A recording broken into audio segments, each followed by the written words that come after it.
Bonjour et bienvenue.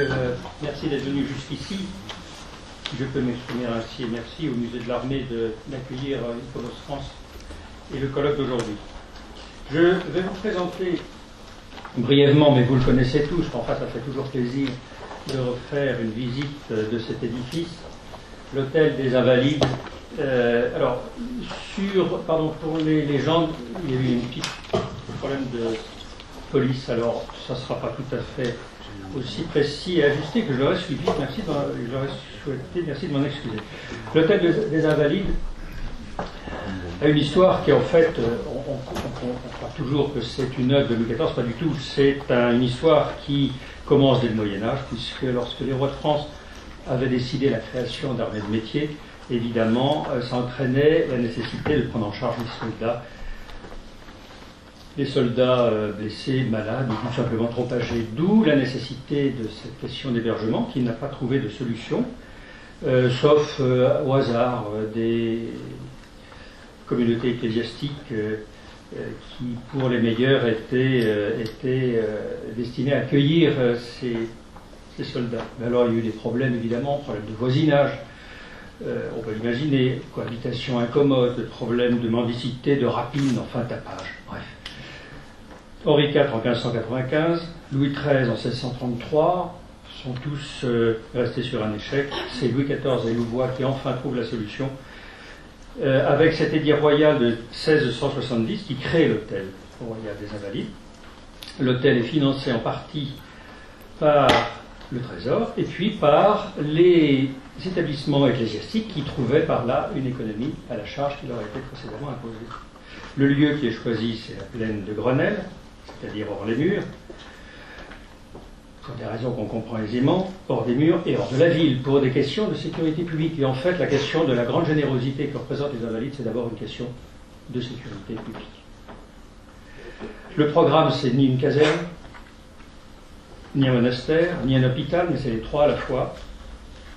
Sous l'autorité de Louvois, c'est Libéral Bruand qui est chargé des travaux. On sait à cette époque qu'il est en train de réaliser l'hôpital de la Salpêtrière, et puis Jules Ardemensart qui lui succède ensuite. Les travaux commencent en 1671, de 1671 à 1674 pour la moitié est, de 1674 à 1678 pour la moitié ouest. On a beaucoup parlé de l'influence de l'Escorial comme étant le modèle des Invalides, et pour deux raisons essentielles. Il en est très éloigné, d'une part parce que l'Escorial est un monastère royal, c'est-à-dire un palais monastère, ce qui n'a rien à voir ici avec les Invalides, et d'autre part parce que si à l'Escorial on voit la combinaison des bâtiments bas et d'un dôme, en fait ce projet de dôme n'interviendra que beaucoup plus tard, contrairement à ce que représente cette peinture qui est du début du XVIIIe siècle, qui montre la réalisation du dôme, alors que la façade n'est même pas encore terminée, alors qu'on sait que celle qui est actuellement en train d'être réalisée fut justement celle par laquelle tout a commencé. Donc cette image est assez paradoxale, assez amusante. 1676, Libéral Bruand, c'est la disgrâce. Jules Ardemensart le remplace, il termine l'église des soldats, et puis enfin il fait son grande œuvre qui est l'église du Dôme, qu'il emprunte d'ailleurs à son grand-oncle François Mansart, qui avait fait sur ce plan, avec de curieuses coïncidences, le mausolée des Bourbons qui était prévu à Saint-Denis et qui n'a pas été réalisé pour question d'économie. Aux Invalides, l'économie n'est plus d'actualité, et on fait donc cette œuvre dans un temps record, 1677, début des travaux, 1705, fin des travaux, que Jules Ardemensart termine avec Robert de Cotte, qui est un grand architecte, pas suffisamment cité d'ailleurs, qui a fait des œuvres absolument époustouflantes. Et puis les travaux s'arrêtent en 1756 avec le fils de Robert de Cotte, et c'est avec le tombeau de l'empereur que Visconti signe les derniers grands travaux des Invalides. Les Invalides sont classés en totalité en 1914 et nécessitent depuis une conservation assidue. Voici le plan de l'apôtre. Et voici, très brièvement, le plan archéologique avec les premières parties construites par libéral Bruant en jaune clair, extension de l'église des soldats par Julien d'Ormansart à l'église du Dôme, et puis ici les nouvelles infirmeries construites par Julien d'Ormansart, et on voit ensuite ici apparaître les travaux, fin de la campagne de Julien d'Ormansart et début des travaux de Robert de Cotte, et l'ensemble est donc terminé au milieu du XVIIIe siècle.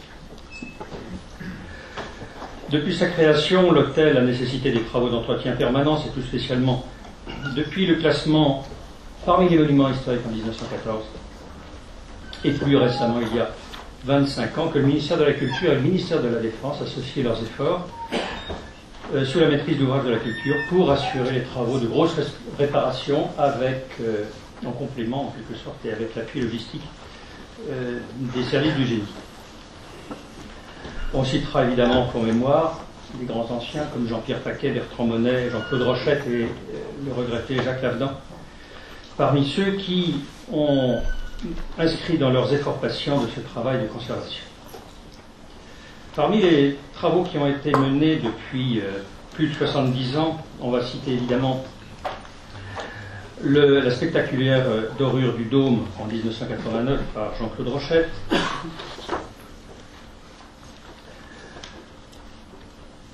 qui a... Voici. Ensuite, la restauration des portes monumentales du Dôme. Alors, voilà, merci.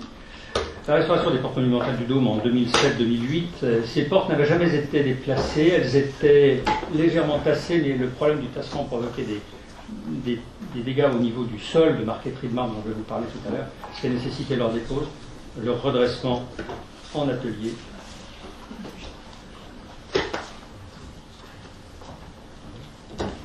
Ces portes, chaque ventaille pèse environ 3 tonnes, ce qui montre le caractère absolument exceptionnel de cette opération. Autour des portes à l'église du Dôme, remise en place avec le même système de levage par camion grue de très fort tonnage, dorure,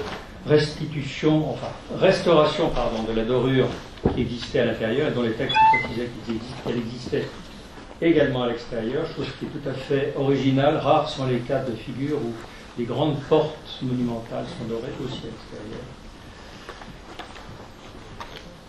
Et un résultat qui est, comme vous le voyez depuis quelque temps, tout à fait spectaculaire et qui signe définitivement la grande restauration de l'église du Dôme, faite et commencée par Jean-Claude Rochette. Et puis une opération également très intéressante et tout à fait remarquable qui a été faite par l'entreprise Stolis, qui était la restauration des sols de l'église du Dôme, dont voici une représentation sur le plan historique édité par l'abbé Perron en 1757 et qui montre cet exceptionnel travail de marqueterie de marbre réalisé au tout début du XVIIIe siècle et qui est une des plus extraordinaires réalisations en France de cette technique. Près de 20 marbres différents ont été utilisés. Marqueterie parce qu'il y a de grandes tables de marbre blanc dans lesquelles sont incrustées des fines lamelles de marbre de couleur qui créent justement ce dessin tout à fait remarquable. Et depuis 1850, époque où le tombeau de l'empereur est ouvert à la visite du public, et bien cette église du Dôme, qui n'était limitée jusqu'alors que pour les visites du roi, c'est-à-dire vraiment de tout petit comité en nombre extrêmement restreint, et bien depuis 1850, il y a une gestion très sévère de la circulation du public et des impacts extrêmement sévères également sur le sol de marqueterie qui s'use. Il y a eu un certain nombre de réparations maladroites, il y a eu la pose d'une moquette, il y a eu ensuite début de dislocation des marbres, première opération de réparation en 1995, et puis des travaux de restauration qui ont commencé en 2008 avec un premier nettoyage à l'aide des techniques du pelable, puis ensuite travaux de désincrustation de tout ce qui était réparation marquée, avec les relevés, prise d'empreintes avec élastomère, découpe des pièces de marbre de restitution, travaux d'ajustage extrêmement fins, présentation, repose sur mortier de chaux et poudre de marbre, surfaçage d'harmonisation, évidemment pour réintégrer en quelque sorte ces marbres dans quelque chose de nouveau qui était jamais que l'usure. L'usure qui avait subi les sols et qui leur donnait tout d'un coup quelque chose de tout à fait exceptionnel. Alors en guise d'exemple de réincrustation, voici une pièce neuve qui est ici, mais à l'égal de la marqueterie, il est évident que trouver le marbre n'est pas suffisant, encore faut-il trouver les veines qui s'accordent avec les veines qui sont tout autour. C'est la raison pour laquelle ici, par exemple, il y a 2 pièces qui ont été rajoutées de sorte à pouvoir retrouver une continuité visuelle du décor. Et puis, enfin, traitement au savon noir, et voici cette sorte de plus-value au pavement liée et issue de l'usure du public qui, de marbre dur à marbre moins dur, ont créé ces reliefs tout à fait extraordinaires. Donc, magnifique opération, et puis opération également qui s'est continuée au niveau de la périphérie du tombeau de l'empereur, où il y avait non plus une mosaïque, une marqueterie de marbre, mais une mosaïque avec de la pâte de verre, et qui a entraîné de très grosses difficultés en matière de restauration. En voici un exemple, un médaillon extrêmement ruiné par le passage du public. Le parti a été pris de le déposer en conservation de sorte à garder le document et de le remplacer par une copie qui pourra allègrement poursuivre sa vie à l'épreuve des touristes.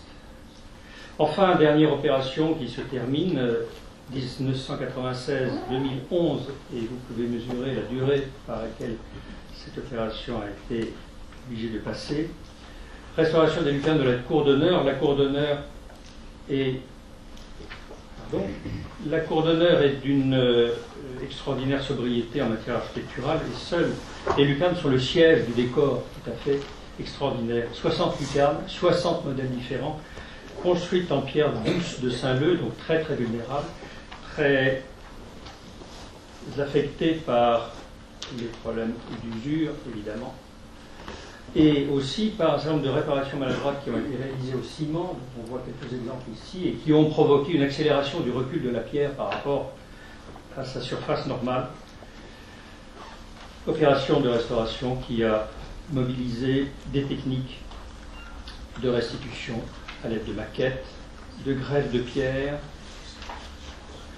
d'une façon extraordinairement soigneuse et ajustée. Un admirable travail de sculpteur. Ici, un problème aigu de remplacement de la partie haute ici de ce trophée par la mise en place d'une pierre monolithe, bref, qui a fait ensuite l'objet de sculpture, de restitution, et enfin de restitution de modèles complètement disparus, et qui a mobilisé là, en quelque sorte, le volet création dans cette restauration.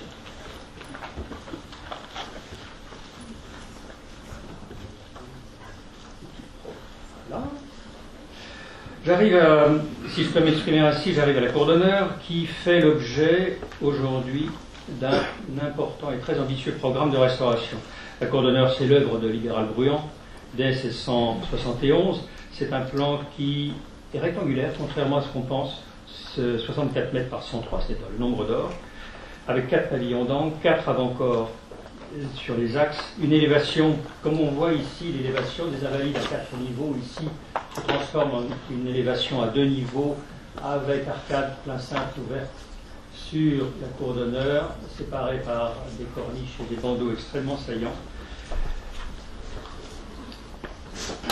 Voici les plans, ça c'est l'avant-corps sud à l'entrée des soldats, les galeries qui font environ 3,50 m de large et qui courent tout autour, premier et rez-de-chaussée.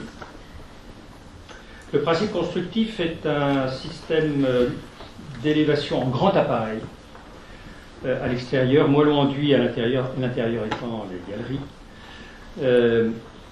avec des chaînes verticales qui reprennent la charge des poutres de plancher, des planchers à poutres et solives, des sols en dalles de pierre à rez-de-chaussée et en terre cuite à l'étage remplacée aujourd'hui par du ciment. La pierre, le soubassement est de 4 à 6 en pierre d'Arcueil, formant parpaing, boutis par peigne, mortier de chaux et sable en ourdage. En élévation, la pierre d'accueil est remplacée par la pierre de Saint-Leu, ce qui évidemment est très classique, c'est l'architecture du XVIIe siècle qui va se perdurer encore au XVIIIe siècle.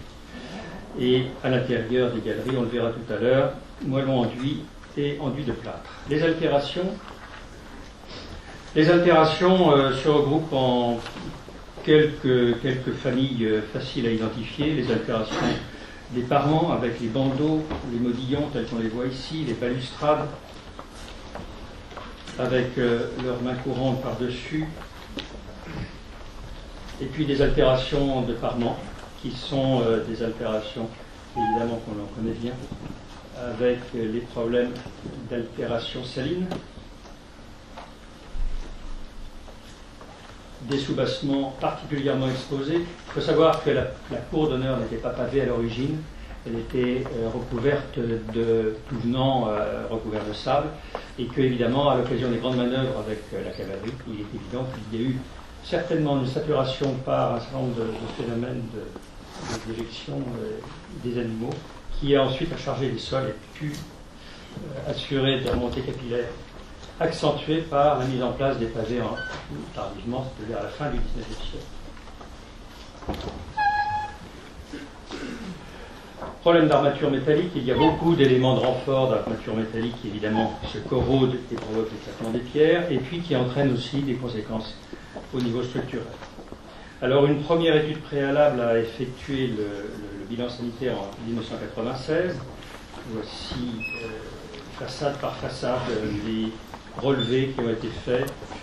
Premier bilan avec relevé des pourfrures, des usures et de virulence, les problèmes de lacune, les fissures en général qui sont des fissures structurelles, la présence de renforts métalliques corrodés, les ragréages anciens au ciment qui se sont évidemment mal comportés avec la pierre, et tous les problèmes de réseau qui polluent et qui aggravent la situation à l'intérieur des galeries.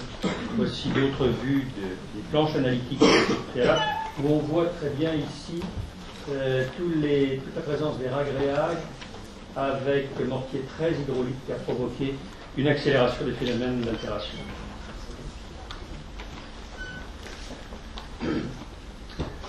En 2007, il y a eu la réactualisation de cette étude préalable ainsi que des compléments qui ont été apportés par des analyses et des sondages. Analyse de celles effectuées par le laboratoire LEM et qui ont montré une concentration extrêmement élevée de sulfate. Les taux de sulfate élevés en surface sont dus aux concrétions gypseuses formées par la pollution. Et ces taux s'accentuent à 90 cm du sol, ce qui correspond vraisemblablement à la frange de capillarité, et qui crée évidemment des désordres importants sur la pierre de taille, desquamation, perte de cohésion de la matière, éclatement, etc. Donc, phénomène bien connu. Autres problèmes qui sont actuellement en cours d'étude, c'est les problèmes de stabilité de l'avant-corps sud de la cour d'honneur, celui qui donne accès à l'équipe des soldats. Vous voyez ici cette plate-bande avec cette mise en œuvre tout à fait particulière avec les joints qui sont verticaux, ce qui sont complètement contradictoires avec la distribution normale d'un clavage de plate-bande. C'est l'expression d'une figure de stéréotomie qu'on appelle la fausse coupe et qui est une sorte de chef-d'œuvre des tailleurs de pierre. Il n'empêche qu'on voit ici l'importance particulièrement visible des rejointoiements mis sur étai qui avait été faite dans les années 94 et qui fait l'objet actuellement d'une mise en surveillance.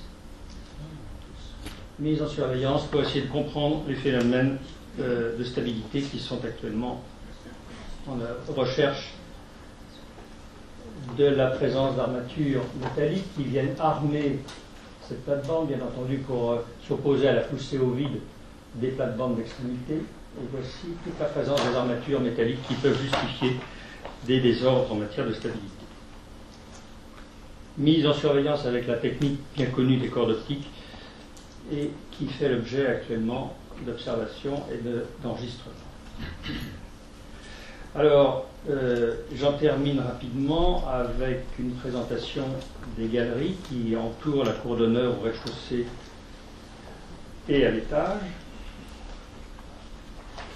Voilà, galerie dont je vous disais tout à l'heure, construite en maçonnerie de moellon, montée à la chaux et revêtue de ronduits en plâtre, et chaîne verticale destinée à reprendre la charge des poutres des planchers, poutres qui ont été remplacées à la fin du XIXe siècle par des poutres en profilé métallique.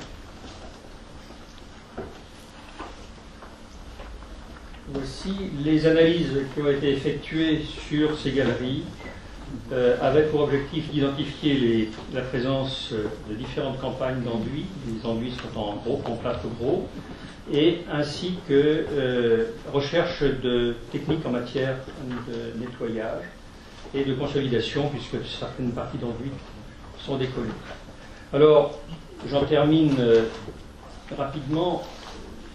Actuellement, cette opération a mis à peu près 6 ans, voire un peu plus, pour être mise en place, inscrite dans la programmation de la Commission interministérielle Culture-Défense.